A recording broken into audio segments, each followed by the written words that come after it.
All right, so if you're going to use the Bible to justify condemning LGBTQ people, there's a few things that you're going to have to acknowledge, or a few elephants in the room that have to be brought to the forefront, and they are as follows.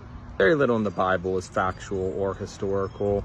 That doesn't mean you can't find a few characters here and there that we can say with a relatively degree of certainty, that a high degree of certainty that they existed, but that certainly doesn't make everything true about the Bible.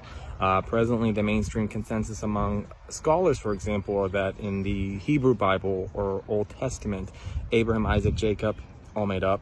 All the prophets, for example, are mythical. That doesn't mean that there's no truth in the Bible, but truth and fact are two different things. There was no concept of religion, or the Bible is not a book of religion, manual of religion or theology. There was no concept of religion in the ancient world.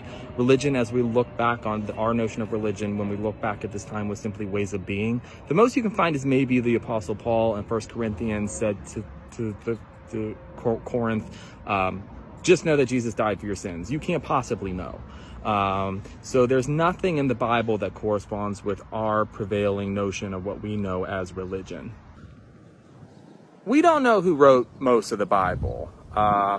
Authorship unknown, man. There's tradition that attributes authorship to certain people, but it's just that tradition. For example, Moses writing the Torah, the first 5 books of the Bible, that's nowhere in the Hebrew Bible does it claim Moses wrote the Torah. And how could someone who didn't exist write a document? The Gospels were originally anonymously written and don't claim to be eyewitness accounts of the life of Jesus Christ. So if you're gonna, again, use the Bible to justify condemning LGBTQ people, this is one of the big ones you have to acknowledge, that we don't know who wrote most of it. And nowhere in the Bible does it really claim that even God wrote the Bible. Just some food for thought.